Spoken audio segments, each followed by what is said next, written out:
We've all had those quiet moments late at night where the house is still and your mind starts wandering to the places you usually try to keep it away from. You think about your parents getting older, maybe moving a little slower, or you look at your kids and a cold fear grips you, the fear of not being there to walk them down the aisle or becoming a burden to them physically or financially in a nursing home somewhere. It's a heavy weight, and for many of us here in the States, it feels inevitable. We look at our family trees and see a history of heart attacks, diabetes, high blood pressure, and we shrug. We tell ourselves, well, it runs in the family. It's just bad genetics. It's the price of aging. But what if that story we tell ourselves is actually a lie? Dr. Michael Greger, the author of How Not to Die, presents a terrifying yet hopeful reality. He describes the standard American diet and lifestyle as a ticking time bomb. For most of us, the fuse was lit in childhood. Atherosclerosis, the hardening of the arteries, isn't just an old person's disease. Autopsies on young adults have shown that the early stages of this killer are already present long before the first symptom shows up. You are walking around, driving to work, sitting at your desk, potentially with a silent killer ticking away inside you. The statistics are staggering. Every year, the top 15 leading causes of death claim the lives of 1.6 million Americans. We're talking about heart disease, lung disease, brain diseases, cancers. These aren't just random lightning strikes. According to Dr. Greger, the vast majority of these deaths are preventable. There is a famous saying in the medical community that Dr. Greger often cites. Genetics may load the gun, but diet pulls the trigger. We spend so much time worrying about the gun, blaming our DNA, that we completely ignore the fact that our finger is on the trigger every time we sit down to eat. We have accepted these top 15 killers as a natural part of the American life cycle, but they aren't. They are largely the result of choices we make 3 times a day. So here is the question that sits at the heart of this book. If you knew there was a bomb ticking inside your chest, and you knew exactly which wire to cut to stop it, would you do it? What if you could turn off the timer? In the next segment, we're going to look at the #1 killer on that list and exactly how you can stop it in its tracks. That ability to cut the wire, to stop the countdown, is exactly why we are here today. It sounds like science fiction, or perhaps wishful thinking, but it is grounded in the most comprehensive analysis of nutritional science ever compiled. Welcome to The Last Read, books for your ears, wisdom for your life. Our mission here is to take these dense, life-changing texts and distill them down into something you can actually use, transforming information into transformation. The secret contained in the pages of this book is profound in its simplicity, yet it is a checklist that your general practitioner likely never learned in medical school. We aren't looking for a patentable drug or a 6-figure surgical intervention. The antidote to the modern American way of dying is found quietly waiting for you in the produce aisle. Later in this episode, we are going to reveal the Daily Dozen, Dr. Greger's personal checklist of foods to eat every single day to essentially bulletproof your body against disease. You do not want to miss that, so take a second to subscribe now so you catch every insight. And if you want to see the mountains of research yourself, the link to the hard copy of the book is waiting for you in the description. But first, we have to look at the origin story. This isn't just dry data to Dr. Greger, it's deeply personal.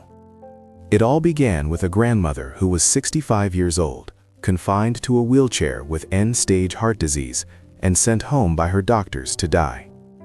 They said there was nothing more they could do, but as you're about to hear, they were wrong. Picture the scene. It's the mid-60s, and a woman named Frances Greger is 65 years old. But she isn't enjoying her retirement. She has already undergone so many bypass surgeries that the surgeons finally told her they had simply run out of plumbing. She was so scarred inside that there was nothing left to bypass. Confined to a wheelchair with crushing chest pain, unable to walk with agony, she was told to go home and get her affairs in order. It was, for all intents and purposes, a death sentence from the best medical minds of the time. But she refused to accept that this was the end. In a desperate final attempt to save her life, she heard about a live-in center run by an early pioneer named Nathan Pritikin. Now, Pritikin was controversial back then. He claimed that heart disease could be reversed through a plant-based diet and graded exercise. It sounded radical, maybe even impossible. But with nothing left to lose, they wheeled Frances in. And this is where the story shifts from a tragedy to something nearly inexplicable. They wheeled her in, but 3 weeks later, she walked out. And she didn't just walk to the car. She began walking 10 miles a day. She didn't die at 65 as the doctors predicted. She lived another 31 years, enjoying life fully until she passed away at age 96. She lived long enough to see her grandson, Michael, grow up. For a young Michael Greger, this was a defining moment. It was his Johnny Appleseed moment. He couldn't understand why this wasn't front-page news. He had witnessed a medical miracle with his own eyes. A woman sent home to die who then lived 3 more decades just by changing what she ate. Yet, the medical establishment seemed to shrug it off. They kept prescribing pills and scheduling surgeries. That disconnect, the gap between the evidence he saw in his living room and the practice he saw in hospitals, became the driving force of his life. He realized that the cure for our biggest killers wasn't waiting to be discovered in a laboratory. It was already here. He decided to dedicate his career to clinical nutrition to ensure that evidence-based lifestyle medicine didn't remain a secret.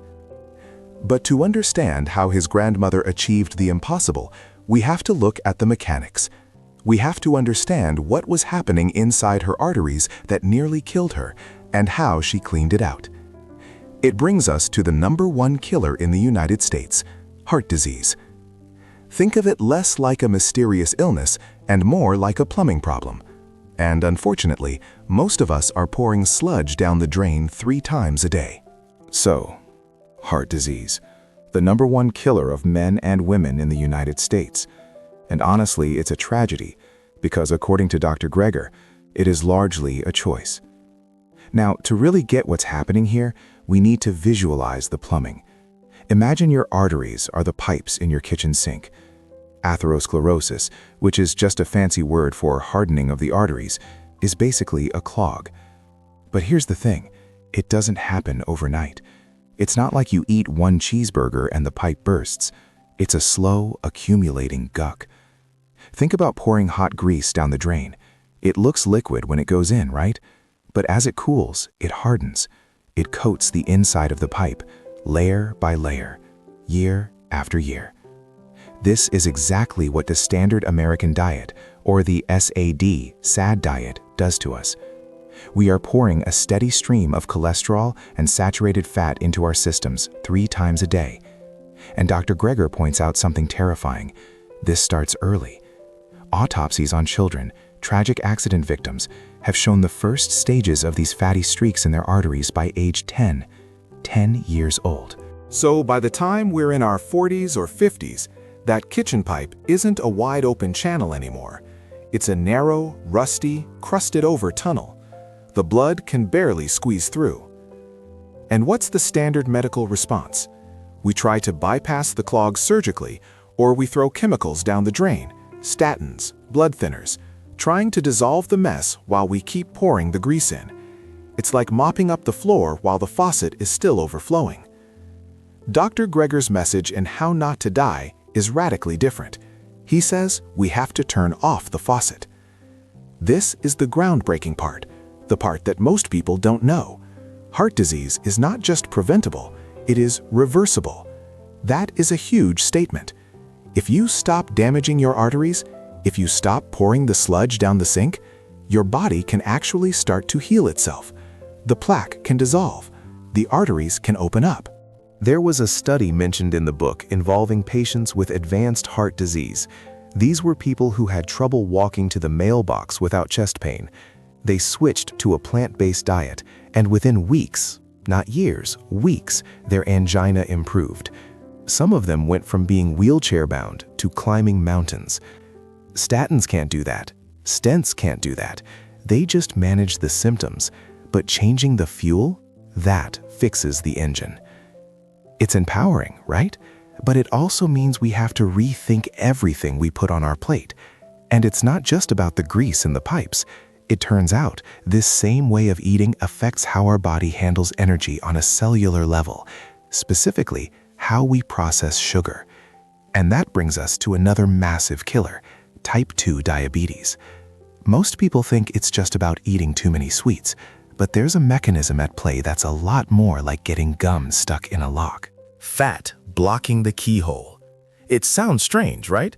Because for years, we've been told that type 2 diabetes is just a sugar problem. You eat too much candy, your blood sugar goes up, boom, diabetes. But Dr. Greger flips this idea on its head in How Not to Die. He explains that sugar is the victim here, not the crime boss. Think of your muscle cells like a house. Glucose, blood sugar, is trying to get inside to fuel the lights and keep the place running, but it needs a key to open the front door. That key is insulin. In a healthy body, insulin slides into the lock, turns, the door opens, and glucose walks right in. Everyone is happy. But in type 2 diabetes, the key doesn't turn. The insulin is there, knocking on the door, but nothing happens. Why? Because the lock is jammed. And what's jamming it? It's not sugar, it's fat. Specifically, something called intramyocellular lipid. That's just a fancy way of saying fat inside your muscle cells. Dr. Greger compares it to chewing gum stuck in a lock. You can have all the insulin keys in the world, but if the lock is gummed up with fat, that door isn't opening. The glucose gets stuck outside in your bloodstream, your numbers spike, and your doctor tells you to stay away from bread. But the bread wasn't the problem. The gum was.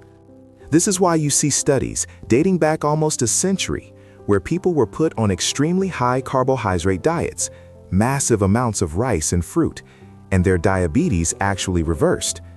It seems impossible if you believe the sugar myth, but because those diets were extremely low in fat, the gum cleared out of the lock. The insulin keys started working again. There's this incredible study mentioned in the book that really drives this home. They took a group of diabetics and put them on a plant-based diet. But here's the kicker. They didn't want weight loss to skew the results. Usually, if you lose weight, your diabetes gets better regardless of what you eat. So the researchers actually force-fed these people. If they started dropping pounds, they were made to eat more food, healthy food, but mountains of it. Even with zero weight loss, their insulin requirements dropped by about 60%. It essentially resets the body's ability to handle sugar. It's another one of those moments in the book where you just have to set it down and stare at the wall for a second.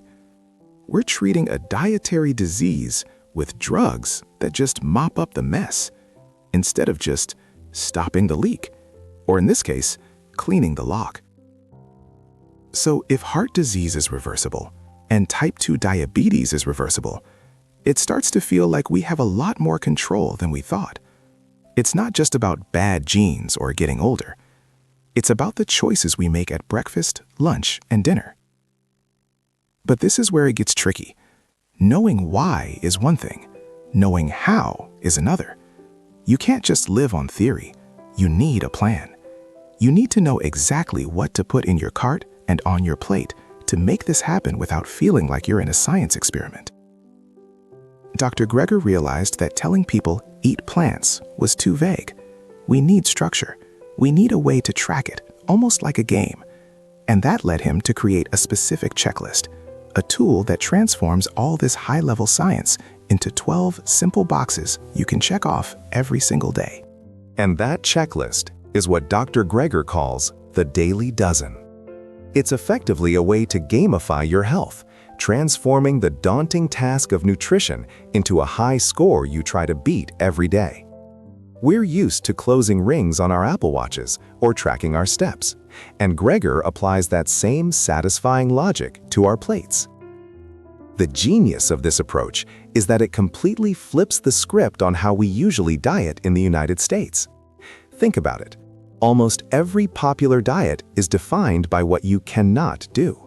No carbs, no sugar, no fat, no gluten. It's a psychology of deprivation, and that is exhausting. It drains your willpower battery. But the Daily Dozen operates on a philosophy of addition, not subtraction.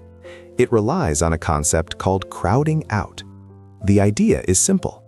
If you manage to eat everything on this checklist, you are going to be so physically full of fiber and nutrients that you simply won't have room left for the processed junk.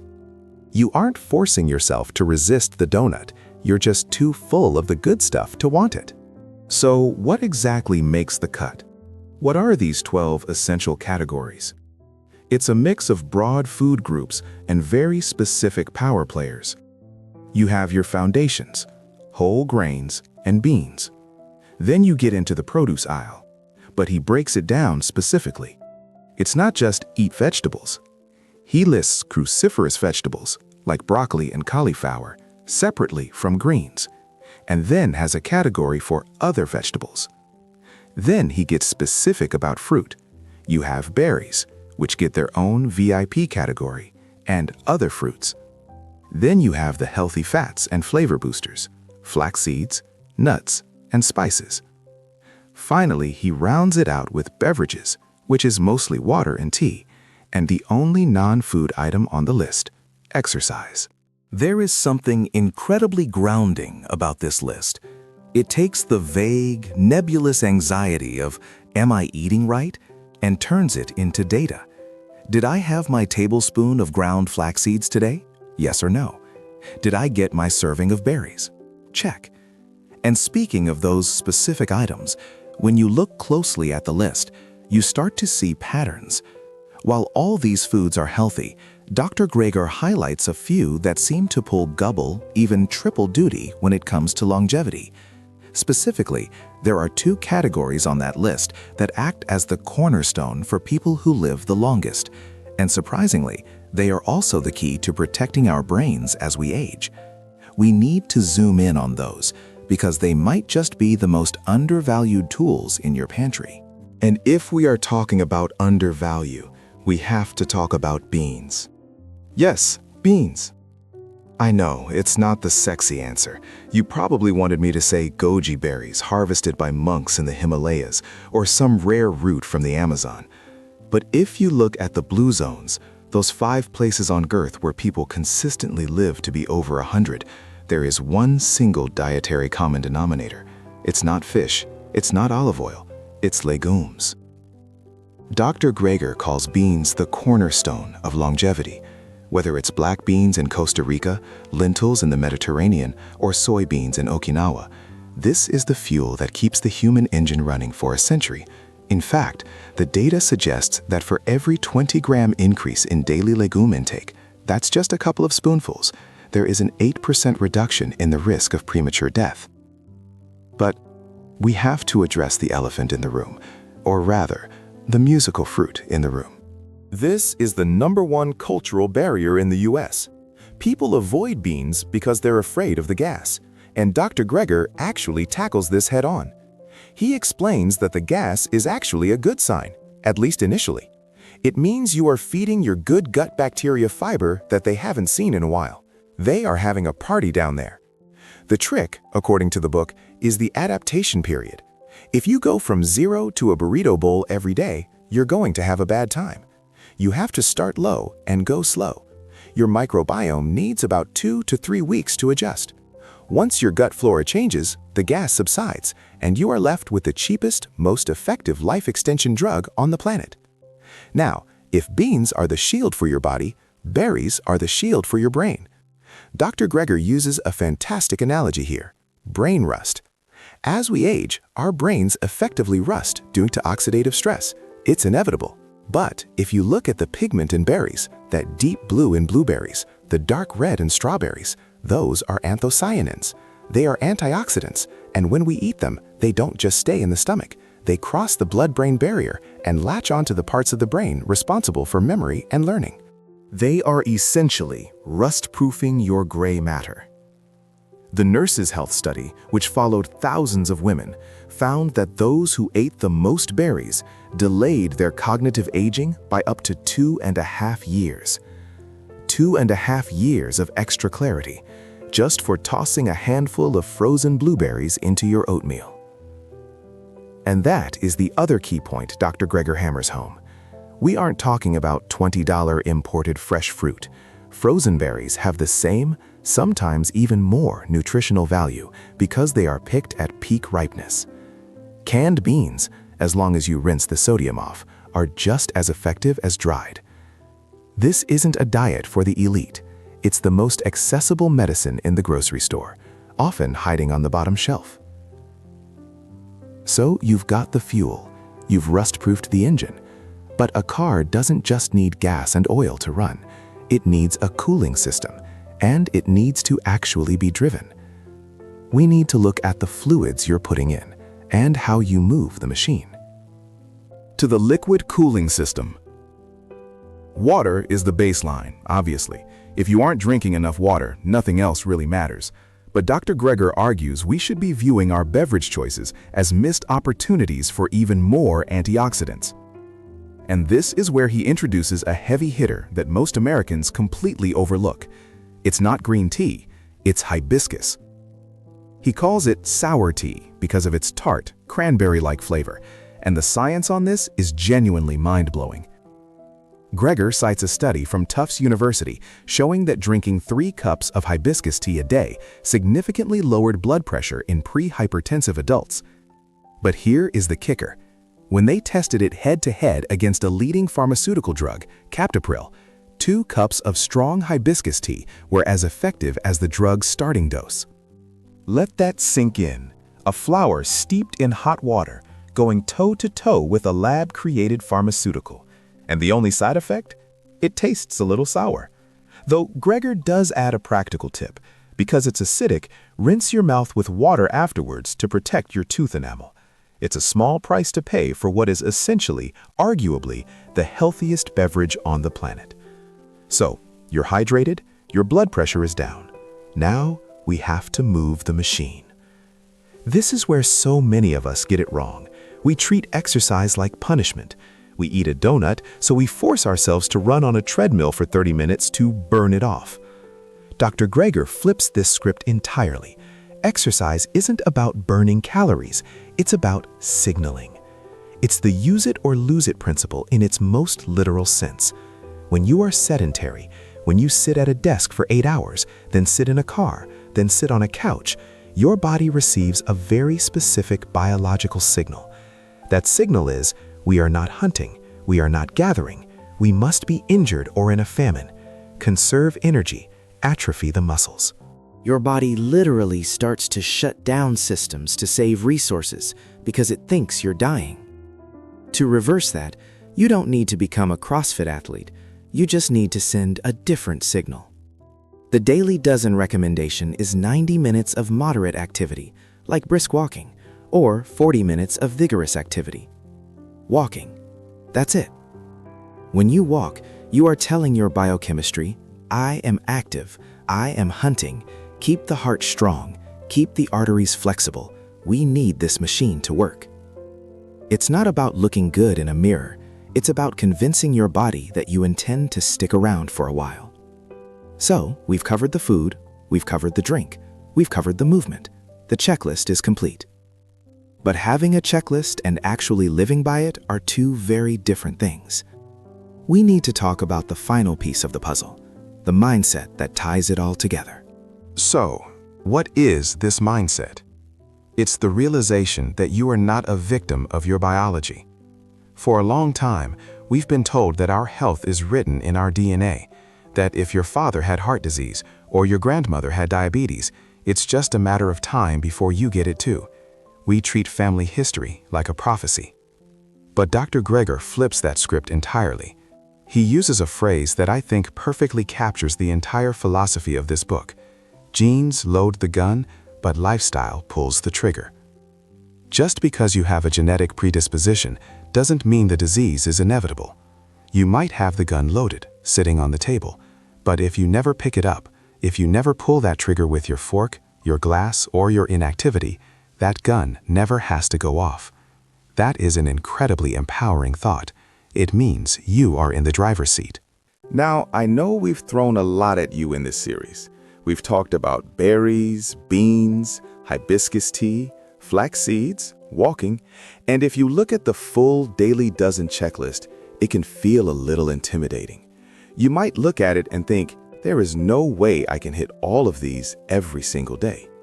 And that brings us to the most important part of the mindset: progress, not perfection. You don't have to get a perfect score on the daily dozen to see benefits. Dr. Greger is very clear about this. The checklist isn't there to judge you, it's there to guide you. If you only hit 3 items today, that is still better than hitting 0. Maybe today you just add a handful of walnuts to your oatmeal. That's a win. Maybe tomorrow you swap your soda for water. That's another win. The goal isn't to live forever. None of us are getting out of this alive. The goal is to die of old age, not from a preventable disease. It's about squaring the curve, living a long, vibrant, healthy life, and then, when the time comes, going quickly and peacefully, rather than spending the last 20 years of your life managing pain and prescriptions. You have more control over that destiny than you think. We've covered the food, the drink, the movement, and now the mindset. You have the tools. The rest is up to you. Thank you for joining me on this deep dive into how not to die. If you found this useful and you want to keep building a library of life-changing wisdom, I'd love for you to subscribe to The Last Read. We have plenty more books to explore together. And of course, if you want the full science, the charts, and the thousands of citations, there is a link to purchase Dr. Greger's book right in the description. It's a resource you'll want to have on your shelf. Here's to your health and to pulling the right triggers. Goodbye for now.